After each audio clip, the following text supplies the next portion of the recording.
Hello everyone, and welcome to Infinite Realms, and welcome to another haul and review video. Yeah, I've got a few of these still to go, but this time, let's take a look at this haul, and well, up front, we have the Civil Warrior, which sounds so much more grand and epic than it is. I admit freely. Of course, this is pretty much a reuse of Hydra Cap, and I do kind of like this figure though. I had the 3 3/4 inch version to get the collector, and I don't know, I just thought this was a good variation on Captain America. I thought it was pretty nifty, and so I wanted this figure, and I got him for a pretty decent price on it at the aftermarket. I think he looks cool. I think he is cool, and I mean, really, that's all that amounts to it.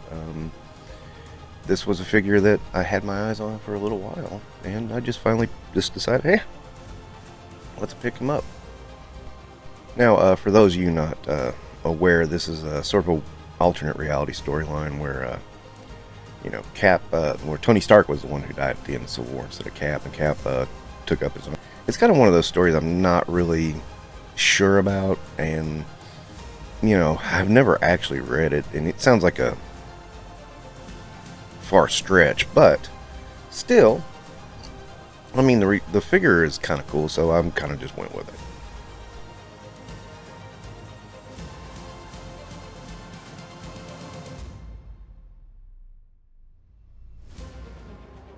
As for the rest of that wave, that was the ShangChi wave. I really, there were some interesting figures, but I'm not a huge MCU collector. I do collect MCU here and there. I already had the AI Iron Man, and so Civil Warrior kind of ends up that one on Mr. Hyde pack.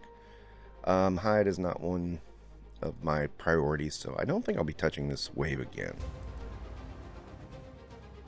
And next up, he's a Lucy that I found at a shop. It's Cloak, and the figure itself didn't have much to it, so I wasn't worried about missing any accessories or anything. I think it only had the Build-A-Figure part that came with it.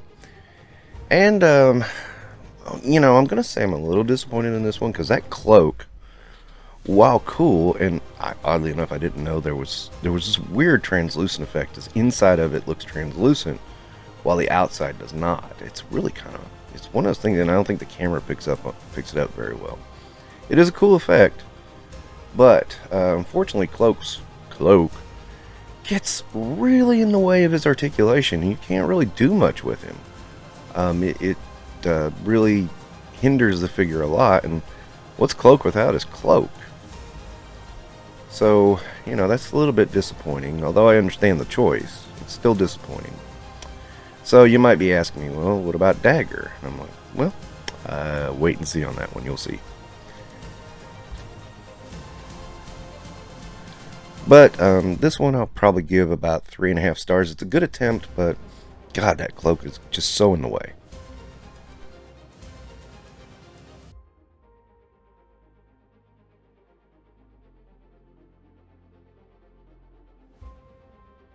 Now for the rest of this wave, it's the SPDR wave. Obviously I need Dagger. I'm trying to avoid too many variations of Spider-Man. There's a Doc Ock in there. It looks kind of nice. There's a decent looking Daredevil, although I'm leaning more towards his red outfit is where I'm wanting to go. And then, of course, there's Elektra. And I'm sorry for you hardcore fans. I've never been a fan of Elektra in any way, shape, or form. She just was kind of there for somebody for Matt to get with. And I really didn't feel much about her. And, that's another character I think should have stayed dead after she died. I mean, there was a reason she died, and she should have stayed that way. But that's my opinion, so we'll let it be at that. So next we have the Red Skull. Love the Red Skull, of course. And I hesitated on this figure mainly because, God, those hands are so freaking bright. I mean, they are. I mean, I think if they had gone with maybe a brown or a black on the hands, I would have grabbed this figure much sooner. I don't mind the green on the jumpsuit. That works for me pretty well. But the bright green was the one, and I know it's comic accurate, but oh man, was it kind of ugly. Ugly, ugly. And of course he comes with the Cosmic Cube, and he comes with a gun. It's a really awesome kind of figure, you know.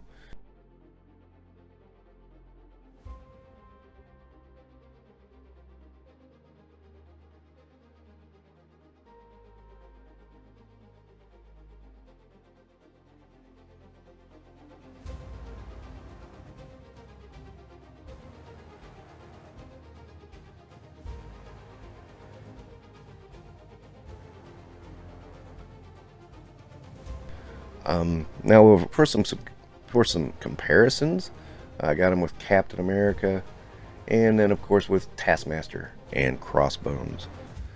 A really good figure. I'll give him 4 stars. Again, it's those hands. They're just that green. It's just too bright. I mean, and yeah, color choices back in those days, yeah, they were bright. Sometimes they were mistakes, but you know, what are you going to do now? Oh, we're 40, 50 years later. I mean, it is the classic look, so yeah, you just go with it.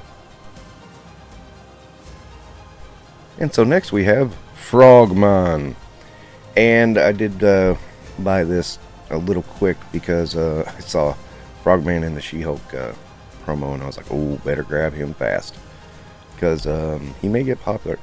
I always kind of liked Frogman. He's kind of funny and tragic in the same moments. He's trying to redeem his father's name, but then he's just, but dude, you're Frogman. I mean, it's I don't know. I think it's kind of hilarious in some ways, and kind of sad in some ways. And he's a decent figure. I mean, he's a lot better figure than I thought he was. That's for sure. I looked at when I saw him. I looked him over. I was like, whoa, this is some really good stuff. And he even has the springs in the feet and everything. It's really kind of funny.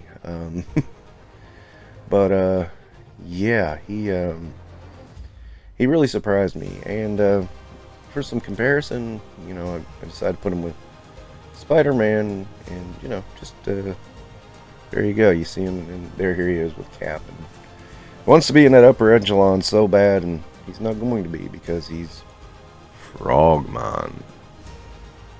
And Frogman came in a funny way. There was a Peter B. Parker and Spider-Gwen and a weird version of the Prowler. And of course the Hand Ninja. Of course it's a Stiltman Build-A-Figure. And Miles Morales. And I just have to be honest, none of these figures really appealed to me other than Frogman. That was the only one I liked in that wave. So I'm not even going to bother with any of these others. But Frogman himself, really cool.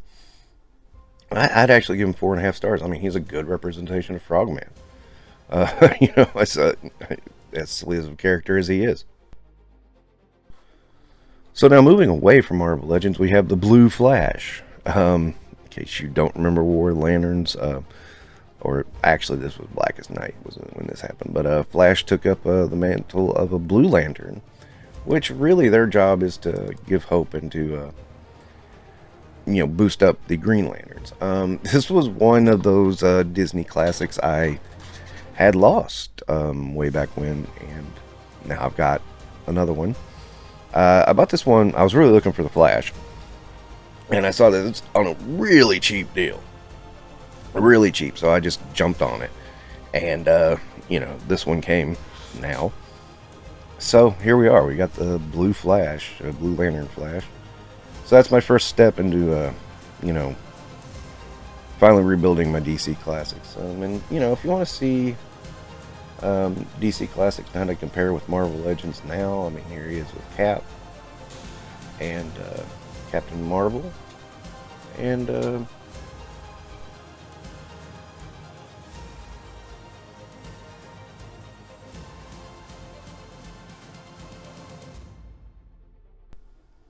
you know, and with some others here, and with Deadpool, Tigra, and Spider-Man. I think the Mattel's work pretty well with these a lot better than the McFarlanes do. So you know, that's why I'm going back to them and getting them. Now there was a line from DC that was the DC DC Direct or DC collectibles.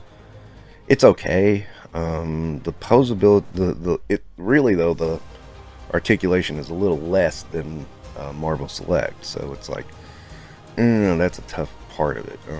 Most of the time I use these for display anyway, so I suppose it doesn't really matter, but still, you just kind of gotta weigh where you want to go and why you want to go with it. So, that's what I've been kind of doing with this line, is I'm kind of weighing it out. Now, another thing with DC Direct or DC's collectibles, I've always had a lot of bad luck with those breaking. I have a Black Adam whose head popped clean off. It was very fragile. I also have a Superboy Black Lantern from that line whose arm came off before I even got him out of the box. They're just fragile. They're very, very fragile, is all I can say about it. And so in some ways I'm kind of avoiding those just because of the fragility. I still have a few, but still want to avoid that if I can. Ooh, and finally, Luke's ceremony. Now, I like this outfit. This is probably my favorite outfit for Luke because you don't see it that often, but you see it a lot in the comics. And you only see it at the ceremony at the end of Star Wars. And then that's what he wore all through the comics most of the time. So I was kind of like, oh, this is the outfit I want because it's not seen as often. Now, I did get this, and it was based off of a video review that said, oh, when you get this, it looks weird in the pictures, but somehow when you get it in hand, the face isn't that bad. And then I got it in hand, and I'm like, no, the face is that bad. It looks like a weird Barry Manilow or something. It's not looking anything like Mark Hamill. Now, I will say I'm glad I bought this one on the cheap versus the one that's being offered at Hasbro Pulse, which is the exact same figure. Just with a lightsaber and some extra weapons. Now, the extra accessories are cool, but I'd have been really mad if I spent that much extra money and gotten this face. And that's why I didn't. I just bought this cheap one, and I went, yep, okay, that face. So, what I plan to do here is I'm going to get Luke in his X-Wing gear. And I was going to alternate these anyway. I was just going to alternate between the X-Wing gear and this one, and I may see if I can swap the heads out for when I do, because this face sculpt is ugly. It is just horribly, horribly ugly.